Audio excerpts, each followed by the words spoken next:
And here, this is a flow of my presentation. It's like we start with definition, causes, symptoms, history and physical, and go by clinical approach to the workup, management, and some case scenarios. So hypoglycemia is a blood glucose of less than 2.6 millimole per liter. Although there are some different definitions for this, and there's some controversy in this level, but it's the most agreed level for hypoglycemia. It's like almost equally 46.8 milligram per deciliter. And in diabetic, it's a little bit higher. It's less than 4 millimole per liter. So we are talking here about subjects who are non-diabetic. So hypoglycemia occurs when blood glucose utilization exceeds the supply. So, and that mainly will be seen during prolonged fasting and at the time of illness like vomiting and diarrhea, and with impaired counter-regulatory hormones or impaired errors of metabolism. And also will be seen in excess glucose utilization like in hyperinsulinism. So what are the causes of hypoglycemia? It's either reduced glucose availability or increased glucose consumption. And here there are some examples like intrauterine growth retardation, prematurity for the reduced glucose availability, and for sure small for gestational age, hypopituitarism, adrenal insufficiency, and growth hormone deficiency, and accelerated starvation. Accelerated starvation is usually also called like ketotic hypoglycemia. And we'll come to that, inshallah. And also important errors of metabolism. And for increased glucose consumption, we have hyperinsulinism, transient neonatal hyperinsulinism, and infant of diabetic mother, and persistent hyperinsulinemic hypoglycemia of infancy, and some syndromes like Beckwith-Whitman syndrome. So what are the symptoms of hypoglycemia? There are some symptoms we call autonomic or adrenergic symptoms, because not related to the peripheral system, is not the central nervous system. And there are neuroglycopenic symptoms, which are mainly central. So for the autonomic, in neonates, we find pallor, sweating, tachypnea, and tachycardia.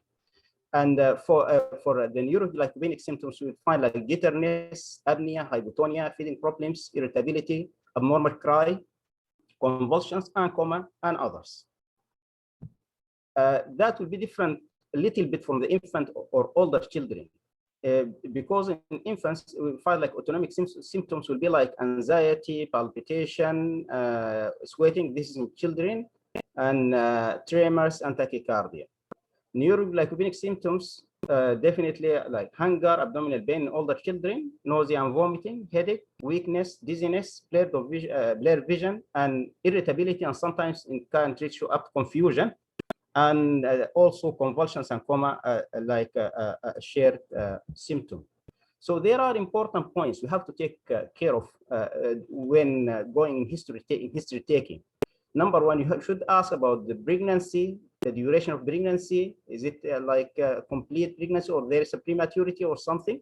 Maternal symptoms suggestive of diabetes, like gestational diabetes. And also you have to ask about the mode of delivery, because they say that there are some case of hypopituitarism usually present with breech delivery. And birth weight is very important, because if there's increased birth weight, we have to think about like macrosomia, which is known in infant of diabetic mother, and also in Beckwith-Whitman syndrome. And we have to think, and also hyperinsulinism. Or ask about decreased weight, you have to think about small for gestational age and IUGR. The maximum time, this is a very important point, the maximum time that the fasting has been tolerated, this is very important because some kids, they cannot tolerate long time fast, like we see in ketotic hypoglycemia, for example, and other inborn errors of metabolism, like glycogen storage disease and so. And you have also to consider the possibility of intake of hypoglycemic medication, either accidentally or non-accidentally. Accidentally, just like by mistake taken by the child, like it can take like metformin or other oral hypoglycemic medication, or an inflicted like factitious hypoglycemia, which is like giving the child insulin, and this usually happens by the personnel who is having access to these medications. Also, in family history, you have to ask about consanguinity and unexplained infant death, so as to think about inborn errors of metabolism. Also, you have to ask about symptoms of gastrointestinal symptoms like vomiting, diarrhea, jaundice, and hepatomegaly on the failure to thrive. Usually, this will come following lactose and fructose and sucrose-containing foods. If you find that, you have to suggest galactosemia and fructose intolerance, and as in the differential. But remember, most of the patients with hypoglycemia usually do not present with over symptoms of hypoglycemia, and also you will sometimes will not have like apparent abnormalities in the history. Going to science, also you have to take care about important clinical signs during your exam. You ask about look for optic atrophy, and this will suggest septo-optic dysplasia, cranial midline defects, and short stature or decreased height velocity, and micropenis. This will point towards hypopituitarism or isolated growth hormone deficiency. And also, you have to look for hyperpigmentation, and hypotension that will tell about adrenal insufficiency, like Addison disease. And you have also to examine for the parameters to see if there's underweight or malnutrition. And this will tell you about accelerated starvation or sometimes some cases of ketotic hypoglycemia. Tall stature or increased height velocity usually goes with hyperinsulinism, macrosomia, hemihypertrophy, and abnormal ear lobe like transverse ear crease, and macroglossia, umbilical hernia. That will tell you about Beckwith-Whitman syndrome. And you have to look definitely for hepatosplenomegaly because it's an important sign in glycogen storage diseases. So in the clinical approach, you have to have if there are suggested symptoms of hypoglycemia, as we talked just a few minutes ago, you have to do a rapid blood glucose determination. If you find hypoglycemia like less than 2.6 millimole per liter, you will go to give glucose at the moment, and then you proceed. For intermediate levels like 40 to 70 milligram per deciliter, you have to repeat the sample to make sure that there is hypoglycemia or not. If there is no hypoglycemia, no proven or no confirmed hypoglycemia, you have to evaluate for other causes like hypocalcemia, hypomagnesemia, hyponatremia, and don't forget primary CNS disorders. Talking about if there is hypoglycemia is confirmed, we have to go in two different ways at the same time. Continuing physical and history and physical examination, and at the same time you take like a critical blood sample, which usually taken during the time of hypoglycemia. If you didn't cut the first sample after the first attack of hypoglycemia, the next hypoglycemic episode should be taken as a chance to take this critical sample, and that will come later. But about history and physical examination, you have to look, as we mentioned, for a cause which discussed a few minutes ago, prematurity, small for gestational age, and maternal diabetes, because usually these can present with transient neonatal hypoglycemia, or which we call transient neonatal hyperinsulinism. And this is also usually occurs in small for gestational age due to perinatal stress or asphyxia, and seen frequently also in the cesarean section deliveries. You have also in these cases of transient neonatal hypoglycemia, you do like feeding tests. You give frequent feeds. If it's responsive, that means mostly will be transient. If there is the hypoglycemia has been treated by these feeds, but some cases might need diazoxide for a while, and usually they spontaneously resolve at the age of 6 months. And the cause of hypoglycemia here is hyperinsulinism, but it's hyperinsulinism that is responsive, not like the resistant hyperinsulinism, which is not responsive. This is a transient, which is responsive to frequent feeds, and here the mechanism of hyperinsulinism is not known really. So next, you have to look for jaundice, micropenis. Jaundice, I'm talking about persistent jaundice that is continuing more than 14 days, and with other signs like in history, like preterm delivery, and then you have to think about hypopituitarism or isolated growth hormone deficiency. And here you have to take samples for, you have to treat with growth hormone and thyroxine and glucocorticoids like cortisol or hydrocortisone and fludrocortisone and others. So continuing in other causes, if you find macrosomia but no maternal diabetes, think about hyperinsulinism, either transient or persistent hyperinsulinism of hypoglycemia of infancy. Also, if there is macrosomia with maternal diabetes, here think of infant of diabetic mother. And if there is the syndrome of macrosomia, macroglossia, earlobe, fissure, you have to think about Beckwith-Whitman syndrome. These are the main causes which can be picked during just history and physical examination. But there are many causes of hypoglycemia that will not be over. You have to do the critical blood sample that will tell you much details about the cause of hypoglycemia. You have to take insulin, growth hormone, cortisol, free fatty acids or esterified fatty acids, and beta hydroxybutyrate, lactate, and urinary ketones. And these are very important to be taken during the attack of hypoglycemia. You take these blood samples, but the urine, you can wait for the phase void after the hypoglycemic episode.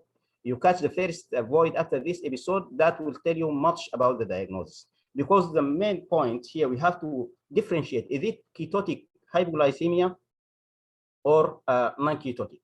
That means, are there any ketone bodies in the urine or the blood? If there is ketonemia or ketonuria, will if there is no ketonuria or ketonemia absent or low, that will tell us about different things. We'll come to it later, like hyperinsulinism and so. But if there is present moderate or high ketone bodies in the urine or blood, you have to take here growth hormone and cortisol levels. If you find the growth hormone and cortisol are low, you have to do ACTH stimulation test. If you find like low ACTH, think about hypopituitarism. If you find high ACTH, think about adrenal insufficiency, because that straightforward way to reveal the difference between higher centers pituitary problem and the adrenal issue, the ACTH stimulation. But what if it is like only you have growth hormone and cortisol normal? Then you will go in this pathway. If you find normal growth hormone and cortisol, look for hepatomegaly. Is there hepatomegaly or not? If there is no hepatomegaly, this is mostly ketotic hypoglycemia, and usually this is presented at the age of like 16 to 18 months. And usually males are more prone to it than females. And usually it resolves by the age of like 7, 6 years. It looks like febrile convulsions. They have the same criteria, but it can resolve up to puberty. If there is lactate in the after you find there is like hepatomegaly, you look for lactate. If the lactates are high, so think about glycogen storage disease. And for glycogen storage disease, we evaluate enzyme activity in the blood and also in the liver. And usually you find like lactic acidosis, in which you find the pH is less than 7.35 plus minus an ion gap of 15 milliequivalent per liter or above. Also, you take urine for organic acids. If there is no urine, no positive urine for organic acid, that means this is acute illness in a normal child, otherwise normal child. But if there is organic acid, this is mostly organic acidemia. So, but if there is no ketones, it's non-ketotic. So here we come to this pathway. You have to do like urine non-glucose reducing substances. That's clean test. The clean test, if it's positive, the clean test if positive, and at the same time the clean sticks is negative. Clean test is positive for non-sugar, non-glucose reducing substances, and clean 6 is specific for glucose. So if the test specific for glucose is negative, and the test which is specific or sensitive for reducing substances other than glucose, here we have to think about hereditary fructose intolerance or galactosemia. If there is no reducing substances, here you have to take the insulin levels to see if the insulin levels are elevated or not elevated. If the insulin levels are not elevated, here if you have to think about defects of fatty acid oxidation or carnitine deficiency. And but what if the insulin levels are elevated? Here the issue, you have to take like the specific level of insulin. If the insulin level is more than 5 to 10 micro unit per ml, we have to do fasting glucagon test. And the fasting glucagon test here we applied by giving glucagon injection, and you see the response. If the blood glucose rise, that means there is a good store for glycogen, and that means this is not glycogen store. This is mostly hyperinsulinism. And for insulin levels that are more than 100 micro unit per ml, we have to obtain C-peptide. If the C-peptide is high, this is mostly insulinoma, and if the C-peptide is low, you have to think about exogenous insulin like factitious hypoglycemia.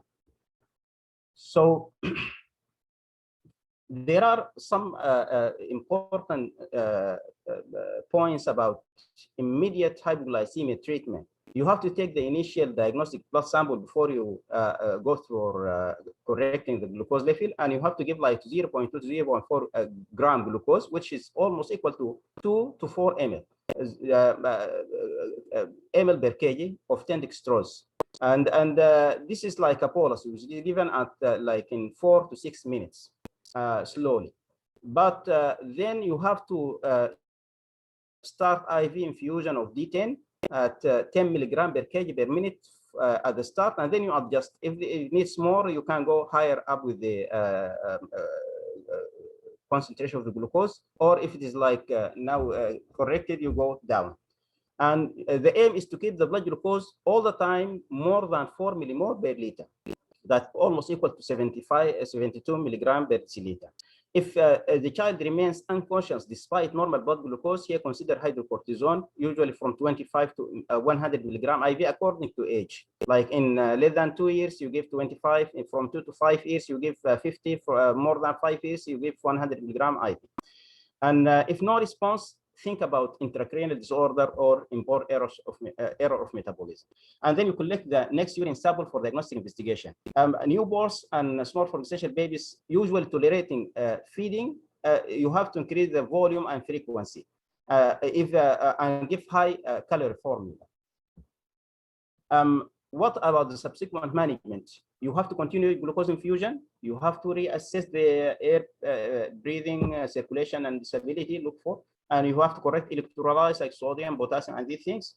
And also, if blood glucose is still less than 2.6 millimole, you have to increase the blood glucose concentration from up to 12, up to 20%. But make sure that more than 12% is not given in a peripheral line. You have to use a central line because that to avoid extravasation of glucose in the tissues. That which will make hypoglycemia even worse. So if glucose required more than 10 milligram per kg per minute, think about hyperinsulinism.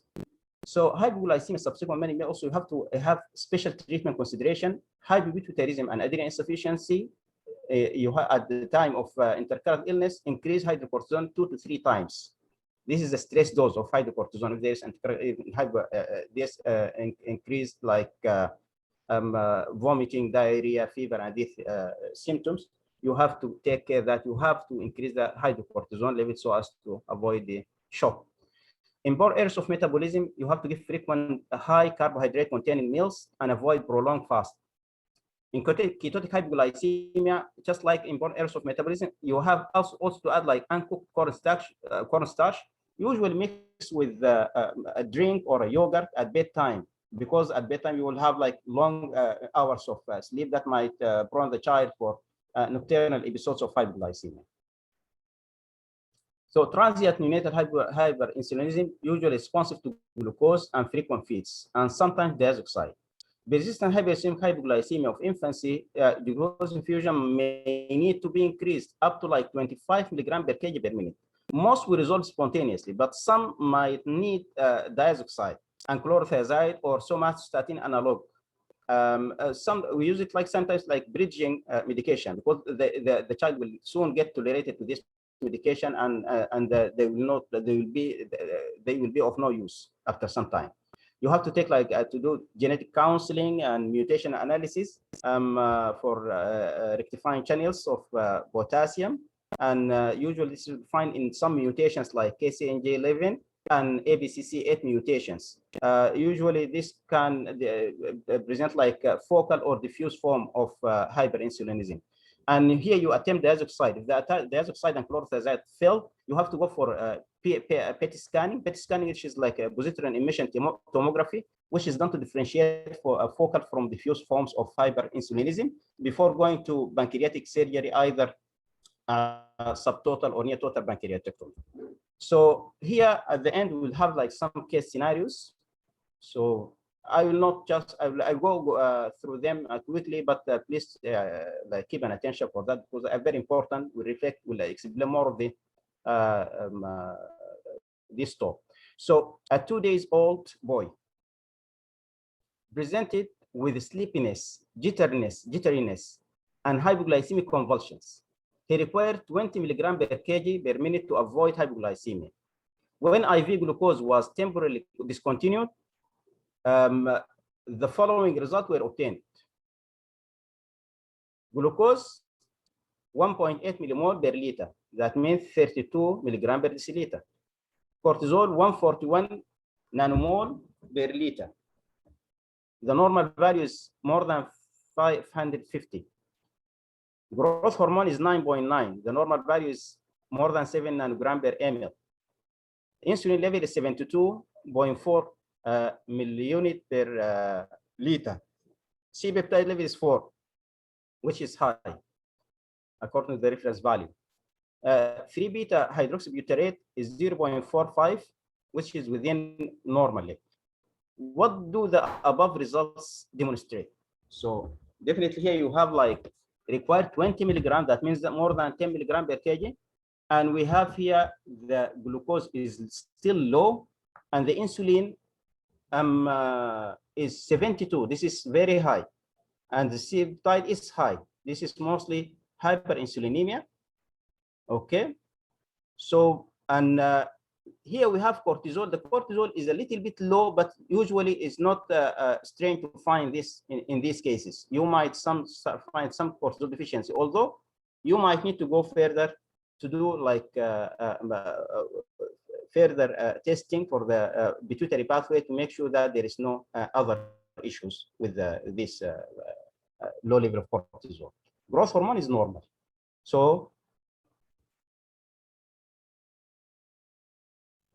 are further investigations indicated? Yes, we'll check for the cortisol level, and we go for STH stimulation and see what is it. What additional therapy indicated? So here, this is hyperinsulinism. Usually you need to go for diazoxide and chlorothiazide and for a while, or somatostatin. And if failed, you do PET scanning to see if this is a diffuse or focal. Actually, we don't have this PET scanning service in Sudan, and many countries don't have it. So they go sometimes clinically. Usually, ABCC8 mutation is associated with a diffuse form of hyperinsulinism. So in many cases in Sudan, it's just like that. So we go for near or for total pancreatectomy actually, because if you do near total pancreatectomy, you might have still hyperinsulinism, and that might expose the child health to some fatality.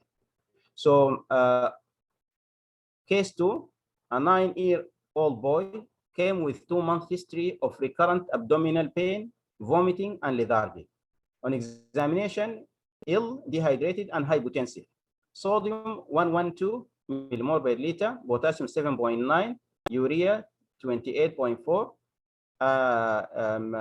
high, glucose 2.6, a little bit at the margin, cortisol 290, a little bit low. So what additional investigation need to confirm the diagnosis? So here we have to go, this is signs of hypotension and hyperkalemia and hyponatremia. This is mostly with these symptoms. You have to think about adrenal insufficiency, and mostly we are talking about Addison disease.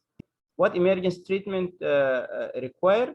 So for investigation here, we go for ACTH stimulation test to make sure that this is emergency treatment. Definitely we need hydrocortisone, we need like salts, and we need also fludrocortisone.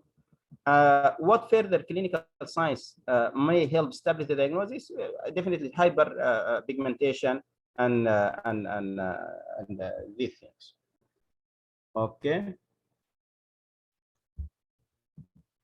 Case 3, an 18-month-old boy presented with confirmed hypoglycemia because the blood glucose was 1.7 millimole per liter, having refused bottle of milk at the night before, and also having awakened with vomiting. So he has, on examination, depressed conscious level. Weight and height are just below the percentile. No other abnormal findings. Sodium is 134 millimole per liter. Potassium 3.5 millimole per liter. Urea 5.8 millimole per liter. Cortisol 1,154. And growth hormone 8.1. So as you know, cortisol here is 1,154 is high, more than 550. And growth hormone is normal because more than 7 nanogram per deciliter. Insulin and C-peptide are undetectable. So what additional investigation necessary in this case? So from this scenario, it looks like with these attacks of hypoglycemia that usually present in this cases of bottle feeding milk, you have to rule out, you have to think about important errors of metabolism. You have to rule it out. This is very important. What emergency treatment required? You have here to give like glucose, because it's the blood glucose is where is it?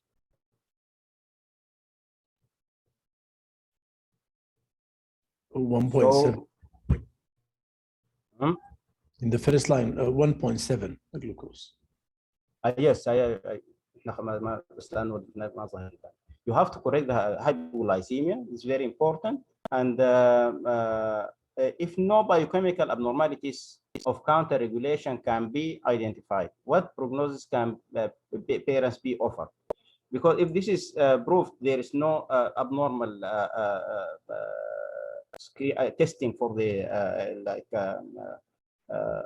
important errors of metabolism, you have to think about ketotic hypoglycemia or accelerated starvation. And here, just reassurance and follow up and give frequent feeds, and then you follow with the frequent blood glucose monitoring and advise about night feeds to avoid like prolonged fast.